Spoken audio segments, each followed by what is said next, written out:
¿Se oye? Bai. Egunon Danori. Buenos días a todos en este día lluvioso, no solamente en Gasteiz, en toda Euskadi.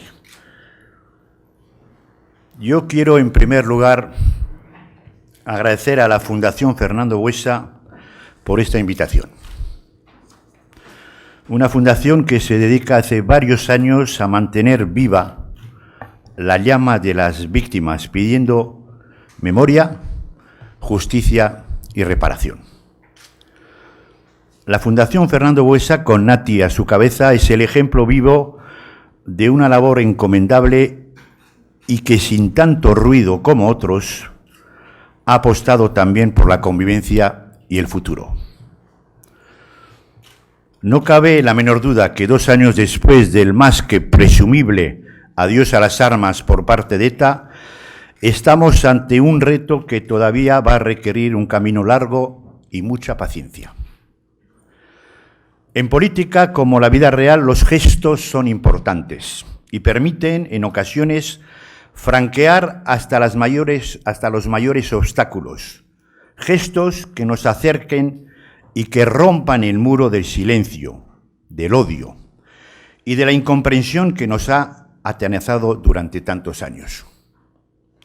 El inmovilismo y la inacción nunca han resuelto los problemas, todo lo contrario, los han enconado y han terminado por pudrirlos.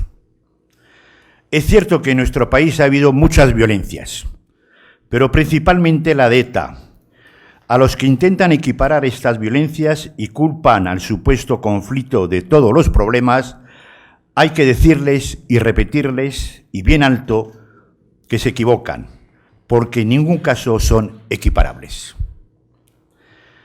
Hay que aclarar el lado oscuro de nuestra historia. Para conseguirlo tiene que haber justicia y el convencimiento de que solo la democracia y el respeto mutuo nos pueden sacar definitivamente de una pesadilla que ha durado demasiado tiempo. Siempre suelo decir que para pasar página hay antes que leerla, de arriba abajo. Es hora de mirar hacia el futuro con inteligencia, valentía, coraje. Olvidar nunca olvidaremos, porque no se puede olvidar. Pero nuestra tarea principal sigue siendo que nunca más se vuelva a utilizar la violencia para defender cualquier posicionamiento político. Matar fue un gran error. Es lo que tienen que reconocer ETA y la izquierda abertzale. Pero basta de reflexiones, porque no me toca hablar a mí hoy, y tienen aquí los 2 invitados que tenemos, Iñaki Recarte Ibarra e Iñaki Agirrezabala, quienes tienen la palabra. Voy a presentarles rápidamente. Iñaki Recarte Ibarra, que está a mi izquierda, nació hace 42 años en Irún, en el seno de una familia no nacionalista. Tuvo una estrecha relación desde pequeño con un amigo de sus padres que era guardia civil y con su hijo. De hecho, reconoció que una de las cosas que le dijo su madre en la cárcel fue: si le hubieses hecho algo a Florencio, no te perdonaría en la vida. Ha sido uno de los primeros presos de ETA arrepentidos, incluido en el denominado Vía Nanclares, participando en los encuentros con víctimas organizadas por el gobierno vasco. Se metió en ETA a los 18, 19 años, considerándose una bala perdida. Sin ideología, pero esa pertenencia a la banda armada parecía hacerle importante. Perteneció al Comando Mugarri, huyó a Francia y recibió la orden de atentar contra una patrulla de la Policía Nacional en Santander. El 19 de febrero de 1992 colocó un coche bomba en pleno centro de la capital cántabra que acabó con la vida de 3 transeúntes y 21 heridos. Fue detenido un mes después. Condenado a 203 años de cárcel por la Audiencia Nacional, Iñaki Recarte ha estado internado desde entonces en una decena de cárceles. En Asturias, decidió romper con la disciplina de la organización, aceptando un puesto de trabajo en el economato del centro penitenciario. Expulsado de la organización por no querer dar explicaciones, fue tachado de traidor y arrepentido por sus compañeros. Los últimos años ha pasado en la cárcel de Martutene con régimen abierto. Hace 2 días ha sido puesto definitivamente en libertad en su historia al verse beneficiado por la derogación de la doctrina Parot. Él ha dicho: cuando oyes a una víctima, te preguntas ¿qué hemos hecho? En ETA, él dice también, y le decían: vosotros matad todo lo que podéis. Su arrepentimiento y reconocimiento del daño causado le honra y muestra su coraje y su valentía. Iñaki García Agirrezabalaga, que tengo a mi derecha, nació hace 52 años en San Sebastián. Actualmente vive en Navarra, casado y con 2 hijos. Es profesor titular de la Universidad de Deusto, adscrito a la Facultad de Ciencias Económicas y Empresariales. Ha colaborado en diversas organizaciones pacíficas, siendo miembro de Gesto por la Paz. El 23 de octubre de 1980, los comandos autónomos anticapitalistas, secuestraron y asesinaron a su padre, delegado de Telefónica, cuando acababa de cumplir él 19 años. En mayo de 2011 participó en el primer encuentro restaurativo entre una víctima del terrorismo y un exmiembro de ETA. También ha participado en la cárcel de Nanclares, en los talleres impartidos a los presos vinculados con la denominada Vía Nanclares. Finalmente, hay que alabar su comportamiento. Iñaki García Agirrezabalaga ha formado parte en la campaña de Gobierno Vasco, aportando su testimonio en centros escolares de Euskadi. La primera, simplemente quisiera añadir 2 o 3 reflexiones de cada uno. Iñaki Recarte suele decir, pero él nos explicará mejor que nadie, que el camino no ha sido fácil, que todavía está en una situación de arrepentimiento, que tiene que afrontar una vida nueva. Agirrezabala dice: el mundo de las víctimas del terrorismo es plural, como lo son el sindicalismo, el ecologismo o el feminismo, por ejemplo. Y es plural porque el terrorismo ha golpeado a muchísima gente de todos los perfiles sociales. Por tanto, nadie puede apropiarse de la voz de las víctimas del terrorismo. Sobre el fin de ETA dice: creo que sí, y lo digo con optimismo comedido, por supuesto están pendientes de la disolución definitiva y la entrega de las armas, pero esos pasos llegarán, y llegarán sin que la democracia y el Estado de Derecho tengan que claudicar ni pagar nada a cambio. Que quede muy claro, esto es irreversible. La oportunidad, también dice Iñaki Agirrezabalaga. Mi convencimiento es que las personas merecen siempre una segunda oportunidad y de que la finalidad del sistema penal y penitenciario, además de la de castigar, es la de recuperar las personas para la vida en sociedad. Podría añadir muchas cosas más de estos 2 invitados, pero ya me callo y le doy la palabra a Iñaki Agirrezabalaga. Muy bien, gracias, Gorka. Eres increíble porque no has dado ni una sola con mi nombre y apellidos. Me llamo Iñaki García Agirrezabalaga. Bien, pero no pasa nada. Bueno, en primer lugar, quiero agradecer a los organizadores, el Instituto de Historia Social, la Euskal Herriko Unibertsitatea, Universidad del País Vasco y particularmente a la Fundación Fernando Buesa, la oportunidad que me brindan para estar hoy aquí en esta mesa tan especial con todos ustedes para testimoniar primero una trayectoria vital y después para compartir puntos de vista, experiencias y opiniones en un debate coloquio con todos ustedes. El esquema de mi intervención será el siguiente. Durante unos primeros 10 minutos yo les hablaré para que ustedes me ubiquen, quién soy, de dónde vengo, cuál ha sido mi trayectoria vital como víctima del terrorismo, y después, en una segunda parte, también de otros 10 minutos aproximadamente, intentaré ceñirme al lema de estos encuentros, ¿no? El valor de la palabra, qué, cómo y el porqué de la memoria, ¿no? Bien, como ha dicho Gorka, yo soy donostiarra de nacimiento. Yo era el cuarto de una familia de 7 hermanos. Mi padre, mi madre también, y los 7 hermanos habíamos nacido en Donostia. Y bueno, el 23 de octubre de 1980, pues era un día que llovía mucho en San Sebastián. Yo era un fanático de la bici y la utilizaba como medio de transporte. Y ese día pues, también fui en bici a la universidad, ¿no?, donde estudiaba. Y mi padre me dijo, oye, está lloviendo mucho, ¿quieres que te lleve en coche? Y yo le dije, no, las bicicletas también son para el invierno y los días de lluvia, ¿no?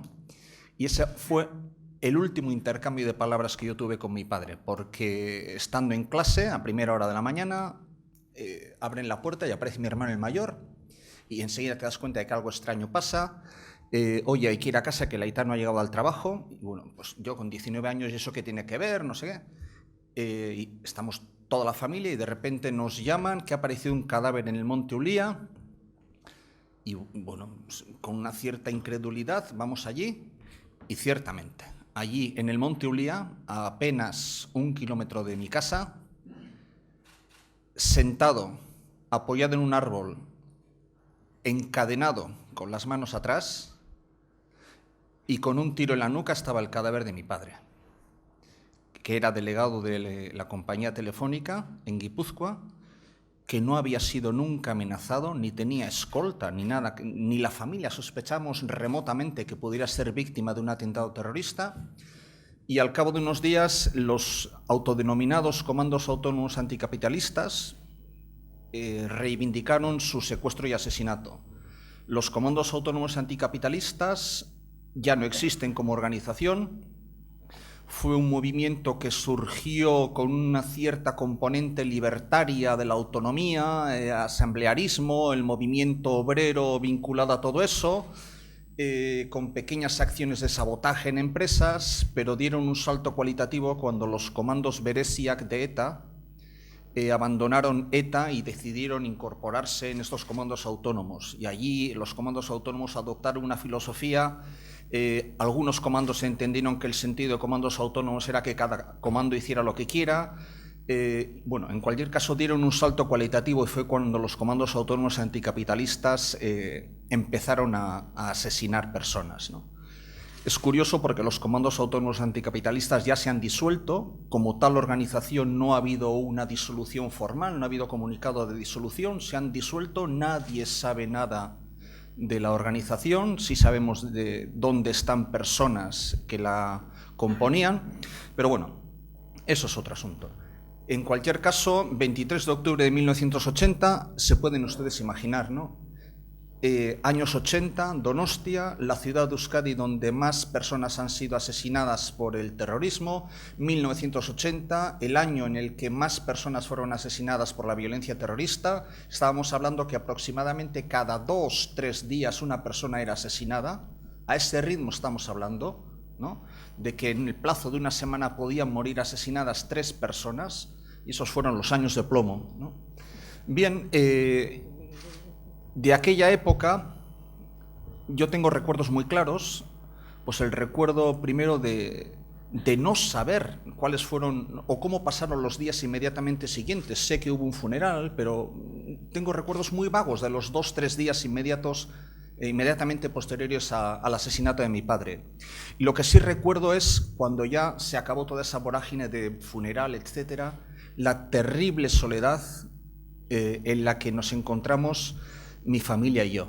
Recuerdo que mi madre nos reunió a los 7 hijos y nos dijo: hijos, ¿qué hacemos? ¿Nos vamos de aquí? ¿Nos quedamos? Y yo recuerdo que todos los hijos unánimemente dijimos: ¿por qué nos tenemos que ir de aquí? ¿Qué hemos hecho? ¿Qué ha hecho nuestro padre? No ha hecho nada. No tenemos ninguna razón, no tenemos nada de lo que avergonzarnos. Todas nuestras relaciones personales, familiares, están aquí y aquí nos quedamos, ¿no? Y hoy es el día en que mi madre sigue viviendo en la misma casa que en 1980, ¿no? Y yo creo que aquella decisión, con un componente irracional, ha sido uno de los mayores aciertos que como familia hemos podido tener. Quedarnos a vivir en la misma ciudad, ¿no? Dar la cara, no ocultarnos ni avergonzarnos de nada. Bien, mis primeros años fueron unos años donde yo recorrí una trayectoria vital que ahora desde la perspectiva me parece lógica. Mis primeros años fueron unos años absolutamente inmersos en el odio. Habían hecho daño a mi familia y yo vivía en el odio. No en el odio de tomar las armas y a por el primero que pase de ideología contraria, ¿no? Pero era un odio de que, bueno, pues si en un enfrentamiento morían 3 militantes de ETA, decía, joder, qué pena que no han sido 4 en lugar de 3. Si había una manifestación y era violentamente disuelta, joder, qué pena que no les han dado más. El enfrentamiento personal, ¿no? Bien, esos fueron unos años 4 o 5 muy intensos, donde te das cuenta que el odio, que es un sentimiento natural, y que es lógico que una víctima del terrorismo sienta odio, el odio es un sentimiento tan fuerte que te obliga a odiar las 24 horas del día, ¿no? Y te obliga a ser militante del odio. Y el odio tiene la particularidad de que todo lo distorsiona, ¿no? O todo es percibido o analizado bajo ese prisma del odio, ¿no? Tus relaciones personales, familiares, sociales, todo, ¿no? Yo recuerdo que me presentaba una persona y lo primero que le preguntaba es, ¿tú cómo piensas de esto? ¿Qué tal? ¿No? O sea, cosas absurdas, ¿no?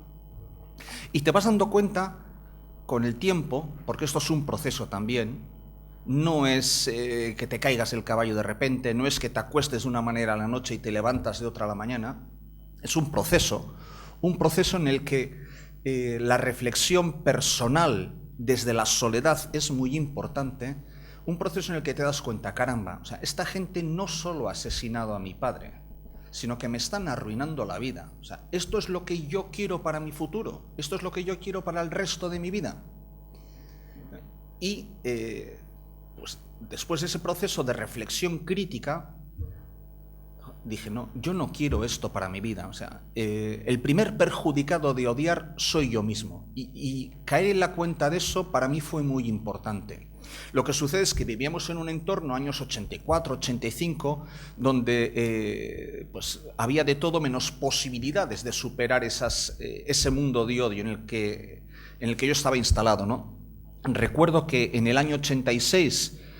otra víctima, también de los comandos autónomos anticapitalistas, Cristina Cuesta, hizo un llamamiento para que víctimas de la violencia y del terrorismo trabajaran y decidí apuntarme a su iniciativa. Y en el año 86, de una manera semiclandestina, pues formamos la Asociación por la Paz de Euskal Herria, que se fue extendiendo, que después se integró en la Coordinadora Gesto por la Paz de Euskal Herria, y después formamos un grupo que se denominó Denon Artean Paz y Reconciliación, pues donde ya en el año 90-91 empezábamos a hablar de reconciliación de la sociedad vasca, ¿no? Bien, y así estuve durante varios años trabajando pues desde los grupos de base de Gesto por la Paz, pues en la pacificación y normalización de la sociedad vasca, ¿no? Hasta que, bueno, pues uno ya cumple una determinada edad y dice, pues que sigan otros, ¿no? Y yo estaba ya tranquilamente en mi casa, me casé, me fui a vivir a Navarra, tuve 2 hijas, y yo veía preocupado los acontecimientos, ¿no? Veía desde una barrera activa, veía preocupados los acontecimientos. Y bueno, pues en un momento dado, desde la Dirección de Atención a Víctimas del Terrorismo del Gobierno Vasco, Maisabel Lasa me llamó un día y me dijo, mira, Iñaki, hay una iniciativa que es la iniciativa de la mediación, ¿no? De la mediación para delitos de terrorismo. Yo, por mi formación, conocía la mediación en otros ámbitos, en el ámbito del consumo, etcétera, pero no imaginaba que la mediación pudiera ser posible para delitos de gravedad extrema como los delitos de terrorismo con resultado de muerte, ¿no? Y bueno, recuerdo que se nos convocó a una serie de víctimas del terrorismo, se nos explicó en qué consistía esta iniciativa. A varias de esas víctimas no las he vuelto a ver. Y al cabo del tiempo, pues una psicóloga mediadora se reunió durante un par de veces conmigo y en un momento dado se decidió que yo estaba preparado para tener un encuentro restaurativo con un miembro de ETA que había abandonado la organización, que estaba preso, que tenía delitos de sangre y que bueno, había hecho un recorrido personal de autocrítica de su pasado y que quería hablar con una víctima del terrorismo. Y así fue como en mayo de 2011, en esta ciudad, en Vitoria, tuvo lugar el primer encuentro restaurativo entre esa persona y yo, ¿no? Bien, varias veces me han preguntado qué es lo que mueve a una víctima del terrorismo a participar en una experiencia de esta naturaleza. Yo creo que hay un componente personal y un componente social. Si me permiten, voy a hablar brevemente de ambos. A nivel personal, una de las cosas que a mí siempre me ha fascinado es determinadas preguntas para las que nunca había tenido respuesta, ¿no? Por ejemplo, ¿qué mueve a una persona a asesinar a otra, ¿no? ¿Cuál es el proceso que hace que una persona despoje a otra de cualquier vestigio de humanidad hasta transformarlo en un objetivo militar que tiene que ser aniquilado, ¿no?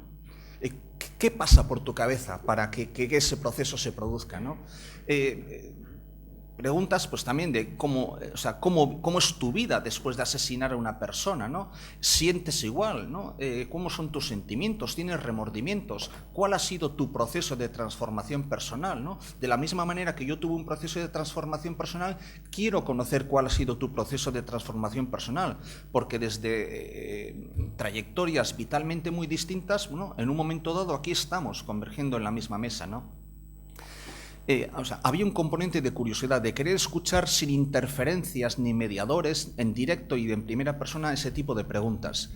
Y después, como ha dicho Gorka en la presentación, yo creo que soy un firme partidario de que las personas, independientemente del delito que hayan cometido, de la gravedad y de la barbaridad del delito que hayan cometido, tienen derecho a una segunda oportunidad. El sistema penal y penitenciario evidentemente tiene un componente punitivo, ¿no? Tienes que cumplir una condena y estar unos años en la cárcel, pero el sistema penal y penitenciario tiene por objetivo la recuperación, la reintegración de las personas a la vida en sociedad. Y yo creo que la recuperación de las personas para la vida en sociedad es una victoria del sistema democrático. Es una persona que hemos ganado, que hemos quitado del mundo del terrorismo y hemos recuperado para la vida en sociedad. Y eso no tiene precio. Y como soy un firme creyente de eso, lo quise poner en práctica. Bien, ese encuentro tuvo lugar en mayo de 2011. Después, como ha dicho Gorka, pues he participado en otras actividades formativas en la prisión de Nanclares. Y posteriormente pues, he estado prestando mi testimonio en distintos centros educativos de Euskadi. Si ustedes quieren después preguntarme algo sobre mi trayectoria personal, con gusto les responderé. Voy a entrar en esta segunda parte de mi intervención en el motivo de la conferencia, ¿no? La memoria. Bueno, la memoria. Si no recuerdo mal en el programa, y me parece un acierto, no se lo he dicho, pone víctimas y victimarios en la construcción de la memoria. No pone víctimas con victimarios en la construcción de la memoria. No se trata de que yo ahora agarre del brazo a Iñaki Recarte y empecemos a construir un futuro en común. No. Él tiene su vida, su trayectoria, yo tengo la mía, y lo que tenemos que conseguir es una carretera común por la que transitar, ¿vale? Es víctimas y victimarios, no víctimas con victimarios. ¿Y qué es para mí la memoria, ¿no? Vamos a ver, la memoria, en primer lugar, tiene un componente del pasado y un componente de futuro. Un componente de pasado en el que, en primer lugar, tenemos que conocer, ¿no? Para poder recordar algo tenemos que conocerlo en primer lugar. ¿Y qué significa esto? Que tenemos que saber las múltiples verdades de lo que ha pasado en este país. Miren, a mí me ha llegado a suceder, hablando en determinados foros fuera de Euskadi, que la gente sencillamente no se cree, y lo que es peor, se cree que es una estrategia proetarra, afirmar que en este país ha habido personas muertas tiroteadas en controles, que ha habido personas que han muerto en manifestaciones. Y eso es así. Hay gente que cree que eso es un gran invento, que es una gran mentira, que forma parte de la estrategia del filoterrorismo, ¿no? Y por tanto digo, caramba, ¿cómo puede ser que la verdad sea tan perdedora de todo esto, ¿no? Por tanto, si queremos, en primer lugar, recordar algo, tenemos que conocerlo y conocerlo en profundidad.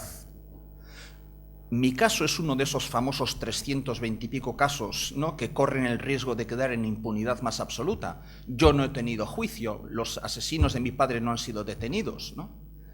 Y corre el riesgo de que el archivo se cierre y por tanto quede en la impunidad más absoluta. Y por cierto, todo lo que yo sé de los asesinos de mi padre lo sé porque lo he investigado yo en los medios de comunicación, no porque nadie institucionalmente desde la Administración de Justicia me haya informado de eso. Pero bueno, volviendo al caso, cuando hablo de conocer la verdad significa conocer las múltiples verdades, porque una de las cosas que tengo muy claras es que aquí no vamos a ser capaces de construir el artículo determinado, único relato. Entonces yo quiero saber todo lo que ha pasado, necesito saber todo lo que ha pasado, ¿no?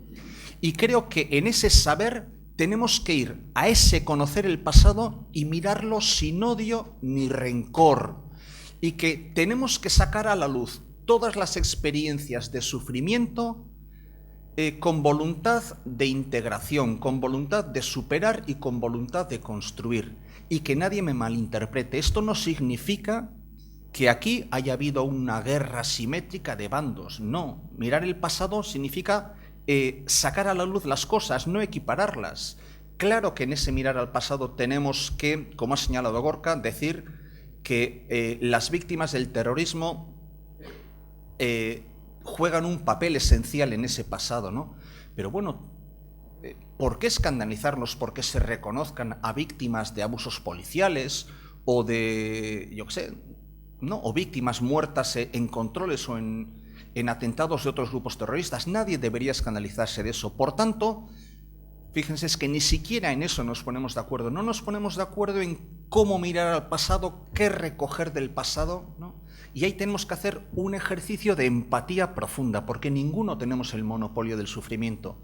Y repito, sin equiparar sufrimientos, se trata de sacarlos a la luz, que se conozcan esas pequeñas microhistorias de sufrimiento que ha habido en este país, ¿no? Sabiendo que la gran historia de sufrimiento, porque han sido marginadas, estigmatizadas, con una cierta complicidad social o con una cierta condescendencia o silencio o miedo social, ha sido la historia de las víctimas del terrorismo de ETA, ¿no? Pero eso no significa que hagamos renuncia de ese ejercicio de traer, ¿no?, sacar del ostracismo pequeñas historias de sufrimiento que ha habido en este país. Insisto, todos con la voluntad de aportar su granito de arena para esa construcción de la verdad, ¿no? Y aportarlo desde valores absolutamente ajenos al odio y al rencor, ¿no?, de justicia, ¿no? Eso en primer lugar, una lectura del pasado, en la que yo constato con preocupación que no nos ponemos de acuerdo, Y después hay un componente en la memoria de mirar al futuro, ¿no?, donde si no nos ponemos de acuerdo en mirar al pasado, mucho menos nos ponemos de acuerdo en mirar al futuro. Y mirar al futuro significa, vamos a ver, que tenemos que hacer un ejercicio de autocrítica, algunos, mucho más que otros, por supuesto, y decir, ¿qué hicimos mal? ¿Qué es lo que por acción u omisión toleramos para que eso no vuelva a suceder en el futuro? Y claramente, ese ejercicio de autocrítica unos deben empezar a hacerlo ya. Porque del intento de que la impunidad judicial o histórica se llevara a la práctica, constato que vamos caminando hacia una meta de una cierta equiparación de bandos. No se trata de eso. Se trata simplemente de decir, vamos a ver, ¿qué es lo que hicimos mal? ¿No? ¿Qué es lo que por acción u omisión permitimos, toleramos o colaboramos? Y hagamos autocrítica de eso, ¿no? Y fíjense que no pongo siglas. Hagamos autocrítica de eso y digamos, caramba, esto mereció la pena. Mereció la pena. Y yo digo sobre todo, no solo no mereció la pena desde un punto de vista utilitarista, ¿no?, sino que, y por encima de todo, fue un horror desde el punto de vista ético. Un denominador común que yo pongo a todos esos pequeños microrrelatos es el reconocimiento de que matar fue un error, un atentado irreversible contra la dignidad humana. Y eso es lo que tenemos que dejar para los que vengan detrás nuestro, ¿no? Es una tarea muy difícil, particularmente a mí, ¿no? E intento responder ya de manera directa a la pregunta, ¿qué puedo hacer yo como víctima del terrorismo en esa construcción de la memoria? Primero, ya lo he dicho, reivindicar que el sufrimiento de mi familia y de las víctimas de ETA no ha sido el único que ha existido, que ha sido el que con carácter específico se ha dado en este país, por supuesto, que ha sido el más grave, por supuesto, pero no el único. Puedo intentar educar a mis hijas en valores de respeto y tolerancia para el futuro, de explicarles sin odio ni rencor lo que a mí y a mi familia nos pasó, para que aprendan. Y después puedo reivindicar una memoria integradora. A mí me parece que la experiencia que yo tuve en un encuentro restaurativo tuvo una dimensión personal que yo creo que en ocasiones se malinterpreta, y una dimensión educativa pedagógico-social. La dimensión personal, como su nombre indica, debe permanecer en el ámbito de la privacidad entre las personas, el perdón, ¿no? Yo no he venido aquí a hablar del perdón, eso es un ámbito que permanece entre aquella persona y yo. Lo que sí digo es el ejercicio que tú hiciste, el recorrido que tú hiciste de ser un instrumento al servicio de una organización terrorista, de convertirte en una máquina de matar, a volver a ser una persona en el sentido más humano del término, tiene un valor y un peso específico en sí mismo.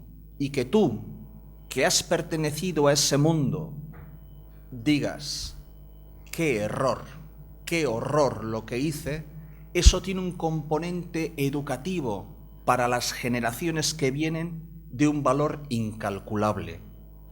Y ese recorrido vital, ese mensaje, tiene mucha más credibilidad de lo que pueda decir yo, de la misma forma que puede tener más credibilidad ante las víctimas del terrorismo que yo pueda lanzar mensajes de superación del odio o del rencor. Por eso digo, y cierro volviendo al título, víctimas y victimarios en la construcción de la memoria. No es víctimas con victimarios.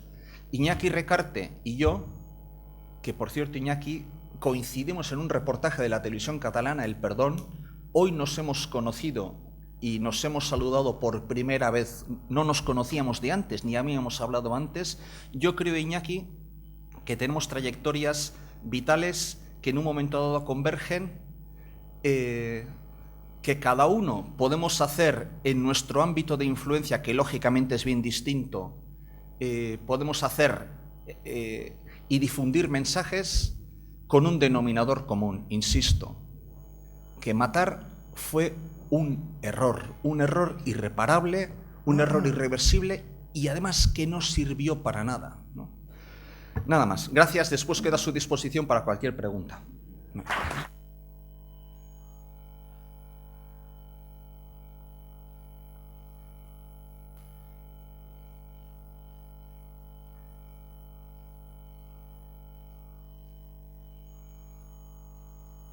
Y eso se agradece. Muchas gracias.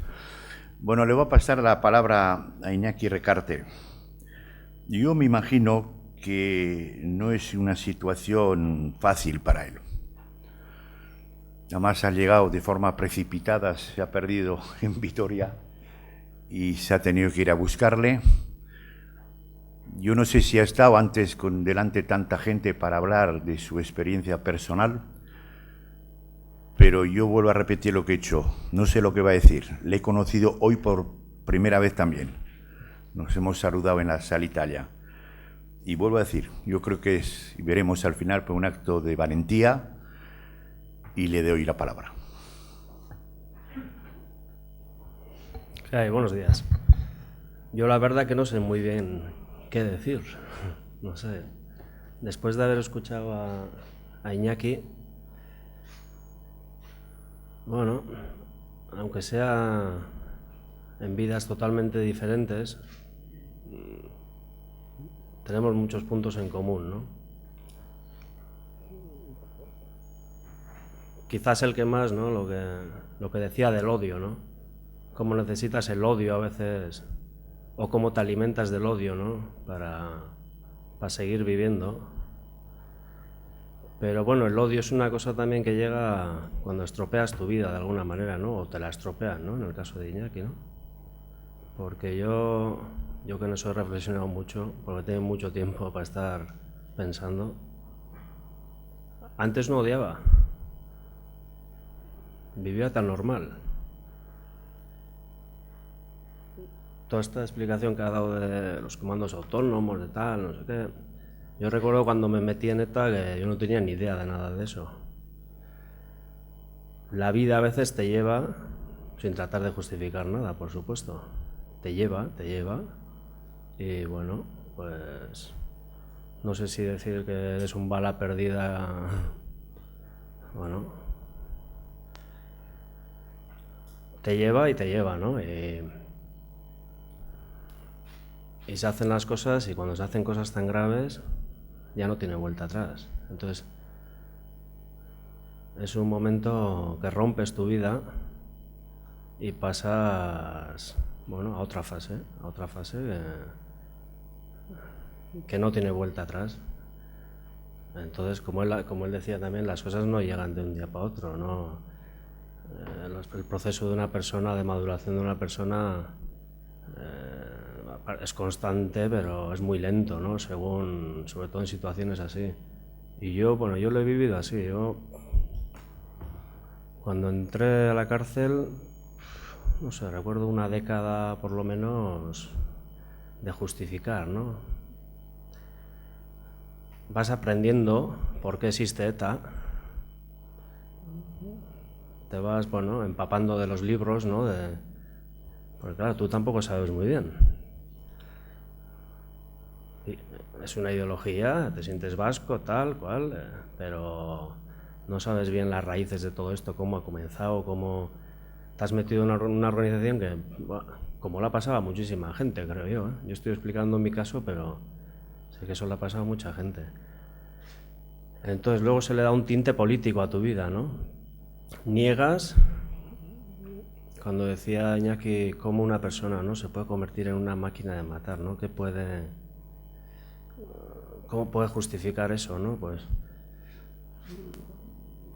simplemente, bueno, dejándote llevar, ¿no? Todos los ejércitos del mundo matan personas, ¿no? En nombre de unos de una cosa, otros de otra, ¿no? Y la persona en concreto que la mata, ¿qué le pasa después por su cabeza? Pues, bueno, yo creo que, bueno, todo es bastante parecido, ¿no? Porque el proceso de la vida es otra cosa, ¿no? Y bueno, con el tiempo, pues, a mí, bueno, cuando me costó mucho salir de ETA, salir de ese bloqueo mental, ¿no? Pero bueno, ese proceso empezó, yo creo que nada más entrar ahí, ¿no? Pero te lo niegas a ti, tienes miedo, bueno, no sé. Aparte que ves tu vida perdida por delante, ¿no? No tienes nada. todo lo que tenías ahí, tu novia, tu trabajo, no sé, con 18 años pues empiezas a vivir un poco...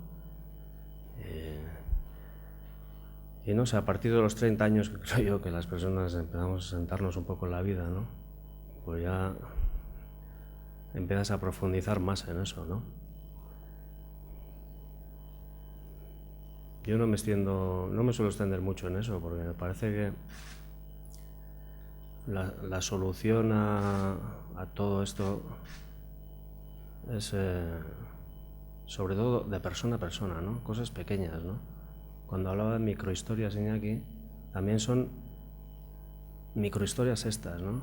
Se habla aquí de los encuentros que hubo en Anclares, pero claro, yo sé cómo comenzó eso. Y comienza de la nada, ¿no? Luego una cosa que es importante para quien está allí, para quien va. Y bueno, se ha demostrado que es importante y es positivo, ¿no? Porque se desbloquea también, ¿no? Muchas barreras mentales, ¿no? Y al final, no sé, no es tan difícil decir, bueno, matar está mal al menos, ¿no? Aparte ya de toda tu ideología, todo lo que quieras pensar, lo que... Y bueno, llegar a eso pues es bastante, ¿no? No sé. Yo suelo poner el ejemplo, a veces vas por el pasillo, te chocas con alguien y le pides perdón, ¿no? Y luego le matas a alguien y te cuesta pedir perdón, ¿no? ¿Por qué, no? ¿Por qué no se olvida a veces la política, ¿no? Y se hacen las cosas de ser humano a ser humano, ¿no? Porque al final todos sentimos lo mismo. Hombre, lo mismo, sí, todos somos iguales.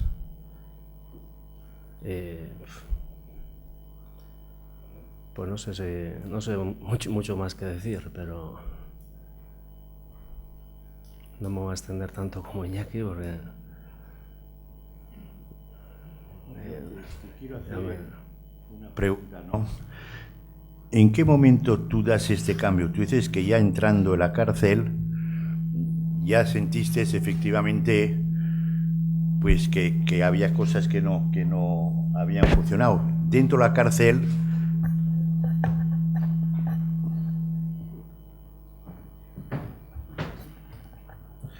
has hablado al principio también de cuando ingresas en la cárcel, de justificación.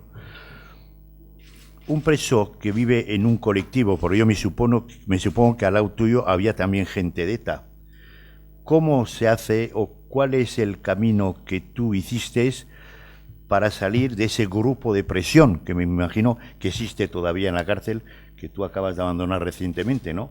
¿Que es una cosa personal? ¿Te sientes solo, aislado? ¿Qué es la reflexión? ¿Qué es lo que te permite dar ese paso que has dado?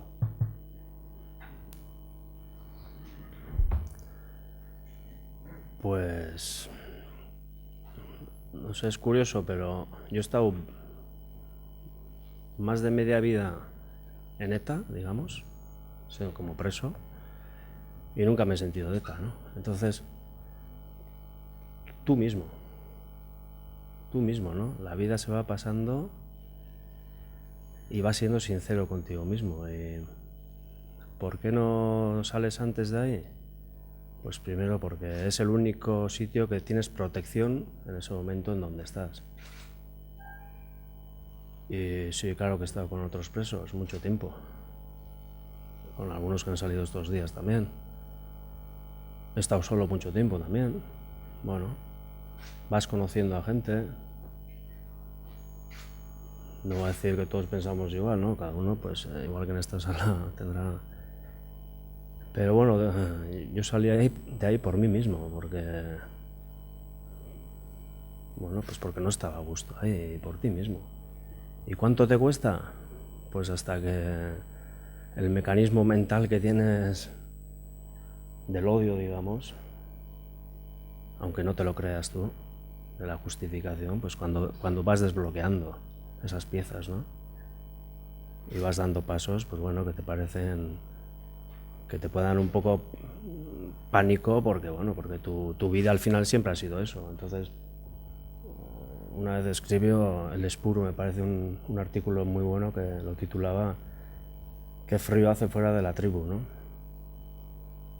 pues eso, qué frío te crees que va a hacer fuera de la tribu, ¿no? Empezar de la nada y empezar y hacer frente, pues, bueno, pues a todo lo que has hecho y a tu pasado que no te gusta, claro. Podéis preparar las preguntas si queréis hacerles directamente. Yo le diría, Iñaki, también, Recarte, tú acabas de salir ya definitivamente de la cárcel, has sido beneficiado por la recusación de la doctrina Parot, aunque vivías en semilibertad.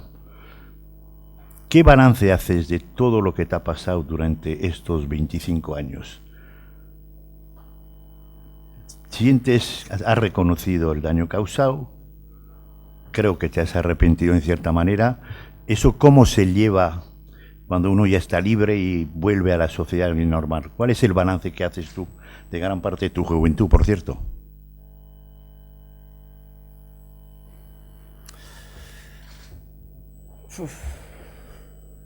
No sé si he tenido tiempo suficiente para reflexionar en eso. Porque y ahora que estoy libre, empieza otra etapa de mi vida, ¿no? Sí estaba en semilibertad, pero no es estar en libertad, es diferente.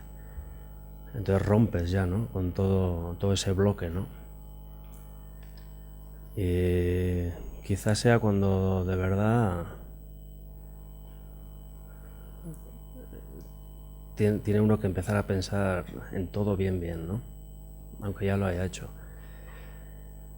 Balance, pues... Hombre, no se puede echar para atrás la vida y no puedes decir... Pues, no sé, yo muchas veces he sentido que mi vida estaba rota, que no tenía futuro, que no tenía...